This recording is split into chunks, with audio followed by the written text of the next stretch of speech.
Hey guys, welcome to linguamarina. Today we're going to talk about writing online, and I'm going to tell you how you can make hundreds of dollars writing online, how you can find businesses. We're going to go through what makes a good copywriter or a good writer, whatever you call yourself. And in the end of this video, we're also going to talk about the platforms where you can apply your skills and where you can actually list yourself as a writer in English and make money. But before we go into the topic, I just want to tell you my personal story.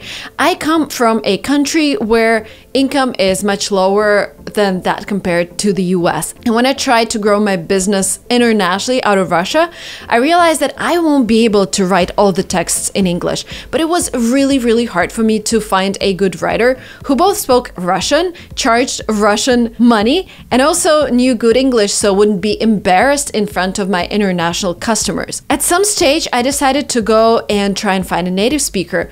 But it turns out that native speakers charge a lot. There was a guy who I told, I need to create this funnel of emails. I want you to write a couple of emails, maybe like 100, 200 words, like really small emails.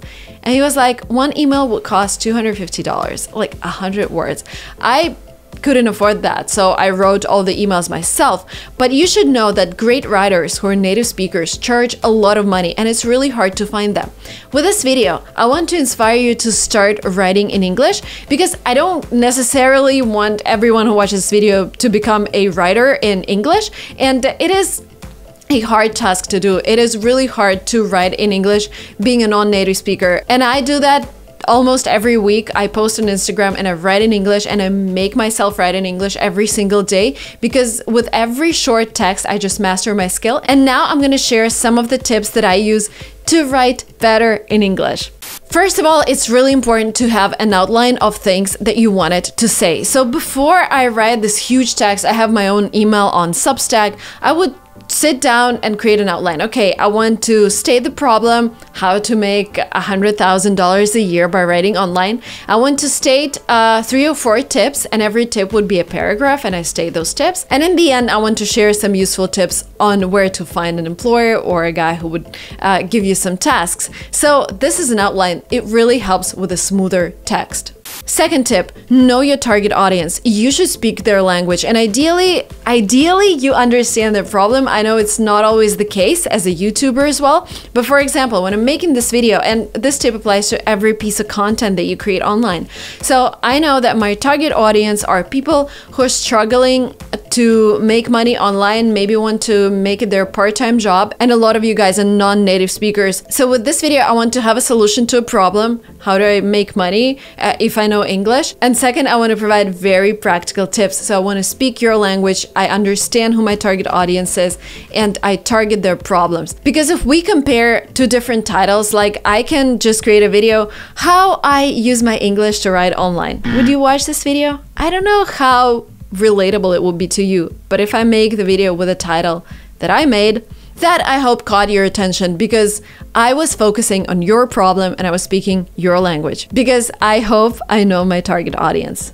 If you decide to either make a business out of your writing or to start a completely different business, it is very hard to start. The hardest thing is to start. And the sponsor of today's video is Dodd Online Business Academy. It offers simply, easy to follow, completely free courses to help you find a business idea, create a business plan, build a website, and more. They will give you all information to get started as an online business. All the classes are hosted by industry experts: Ryan Foland, Jason Falls, Kim Karst. These courses also come with practical, interesting activities and prizes. Check them out. They're the sponsor of this video. Thank you guys so much. The link will be down below. And if you're willing to start a freelance career or a small business, they're definitely there for you. academy.get.online. The link is down below. The next tip, and I kind of mentioned it before, but I know it's kind of hard, understand what you're writing about, because sometimes when you take a lot of tasks and somebody would ask you to write about crypto, another person would ask you to write about influencers, another person would be like, oh, write about neurobiology. Ideally, you would specify the topics that you're super passionate about, because yes, you would be targeting a smaller chunk of customers, but you would provide a lot more value for them. So ideally, I would sit down with myself if I were you, and I would tell myself, okay, I'm super passionate about creating videos. I'm super passionate about English language, and I'm super passionate about traveling. So these would be the customers I'm going to be targeting, offering my services to write a copy or to write a text. Keep it simple. I know sometimes you want to make your text look amazing and use all of the advanced words, but this is a great tip if you're writing an academic essay, or you're trying to impress your professor, or you're taking TOEFL, because TOEFL and IELTS, those exams, they want to check your advanced English. When you're writing a text for a person, native speaker, or someone who's just interested in the topic, you don't have to have sentences that are 5 lines, 10 lines long. You don't have to overcomplicate your language, because the main purpose of creating a text is to deliver a thought. And if you overcomplicate it, it might be too hard to deliver a thought. The next tip, don't overuse the verb to be. Let's look at 2 sentences. He is handsome. He's an engineer devoted to his work. Doesn't the sentence sound as if it was written by a child or a robot? Let's look at another one. The handsome engineer devotes himself to his work. You see, in the second sentence, we just replaced the verb to be. Avoid it if you can. Keep it positive. Give people some hope, because this is what keeps people going. Compare 2 instances. I could have named this video, only 0.01% of you guys who are watching this video are going to get a job writing online. And I know it's true. It doesn't mean that every video you watch, you apply everything and you necessarily become a person that is talked about in this video. But I can just say you can make up to this amount of money by writing online, because you can if you really want to. So keep it positive. Start with the main idea. If you look at some, and I always like to look at Instagram, because Instagram is one of the platforms where people write short copy, and you only see the first line of that copy, and it has to be captivating. So start with the main idea. This guy made $500,000 by producing videos on YouTube. Or I haven't eaten sugar for 30 years, for 30 days, and this is what happened. Like, start with the main idea, captivate the attention. Because if you go like, Graham started making videos in 2014. He has been making videos on YouTube every single day, blah, blah, blah, blah, blah. And then you kind of come to the point how much money he makes. And this is the main idea. Start with it. Learn how to organize a paragraph. First, there is a rule that every paragraph, every thought should be kind of the same in terms of the amount of words that you're using, but also learn how to structure it. You start with a thought, then you have some supportive ideas, and then you finish with a conclusion. And this applies to both text that you're gonna write for people who are gonna hire you to write text for them, and this applies to exams that you're gonna take and all the essays that you're gonna write for universities. Now, the next tip would be a little controversial, because if you're watching this video in order to learn how to write in English in general, then you need to know that if you're writing an essay, if you're taking an exam in English, people who are gonna check your text, they're gonna look for connecting words. However, in order to, first of all, second of all, moreover, nowadays, etc. But if you're writing a copy to convince someone to buy something, if you're writing an email, it's better to keep it shorter. So don't say in order to, say to. The shorter it is, the better it is. But this rule doesn't apply to essays, because again, there are different things that people are looking at. Don't use very and really.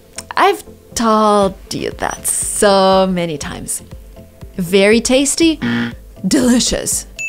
Very beautiful, stunning. Just by replacing very plus adjective by a stronger adjective, you make your text more convincing and you make it more beautiful. So get rid of very and really. Yes, you can use them, but try to avoid them and replace them by something else. How about a small homework? Write a 2-sentence text, like a very short text. Who's your favorite YouTuber and why? This way you're gonna practice your writing. Remember all the tips that we talked about, like avoiding the word to be, avoiding very, avoiding really. And this way I would also go through comments and I will see who else you're watching here on YouTube, and I would be able to create more useful content for you. And maybe other people who are also watching this video would go to comments down below and actually find new amazing channels. So I'm looking forward to reading your comments about your favorite YouTuber. Use data. This is my next tip, and this tip it's one of my favorite. I love to use numbers. I love to use some stats, and people like stats and people like numbers if there are not too many. I talked to my YouTube manager and she said that numbers in titles actually attract viewers' attention, and people are more likely to click on it. That's why I make a lot of videos like 50 common phrases in English. And again, I'm talking about videos because this is where I specialize, but those tips apply to every single piece of content you create online. So always use numbers if you can. Again, when we're talking about how much money someone can make, then put a number there. If we're talking about phrases that you're gonna learn after reading this text, then put the amount of phrases that you're giving, like 100 most useful phrases in English, 5 quick tips to improve your written English. Numbers and data are super important. If you can share something like 60% of people who took this class became advanced English in 3 years, whatever, then use that data. Imitate. Oh, this applies again to everything. Subscribe to a couple of people who write texts. Ideally, Substack. Substack is one of my favorite apps out there. I have an email on Substack. The link will be down below if you want to subscribe. I write about creator economy, but there are so many people who write on Substack, and there are just ordinary people. And you find the topic that you're most interested in, you follow those people, or maybe you find someone who writes in a way that you really, really like, and you learn from them. You read and read and read, and then the more you read, the better you become at writing. Copy some words, copy some expressions, copy the way people write. The next tip, don't depend on autocorrect. AI, artificial intelligence, is great, but I still think we're not there. This is why I use Fluent.express whenever I write a text online, because texts are checked by native speakers there. The link will be down below.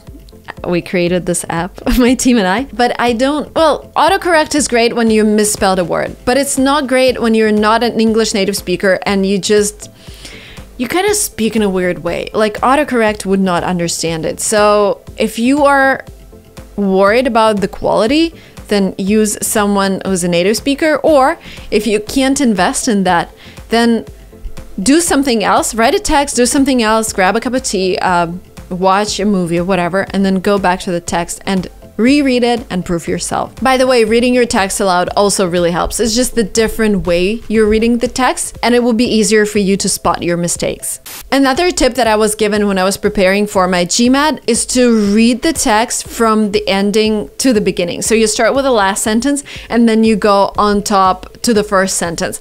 Again, in this way, you're assessing the text in a different way and your mistakes would be more visible to you. And 2 more tips. Practice makes perfect. The more you write, the better you become. And done is better than perfect. Don't work on your text too much. Publish it. Go ahead. Make mistakes 20 times, but your 21st attempt would be a lot better. So always, always do, instead of hiding and trying to be perfect.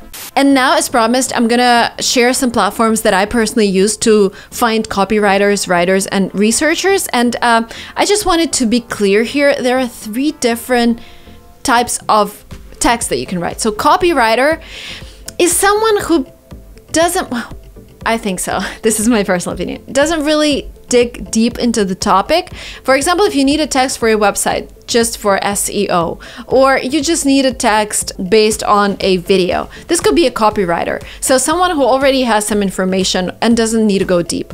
Writer is someone who doesn't have this information. And a writer would be someone who would write a marketing email for me. And the task that I would give him would be like, oh, I want to have a marketing email talking about top 10 productivity tips for YouTubers. Can you make it? Can you write it? This is a writer. So he's gonna do his research himself and he's gonna write that email. And a researcher is someone who would provide information for me and I would make a text. This is very similar. I would tell them like, okay, I wanna make this video about top 50 common phrases in English. Can you please create a text, create a script for me? And I don't really care if it's a beautifully written script because I only care about the information. And I would be looking at a quality of those phrases that the researcher found for me. So 3 different categories, and you need to be honest with yourself which category you are best in.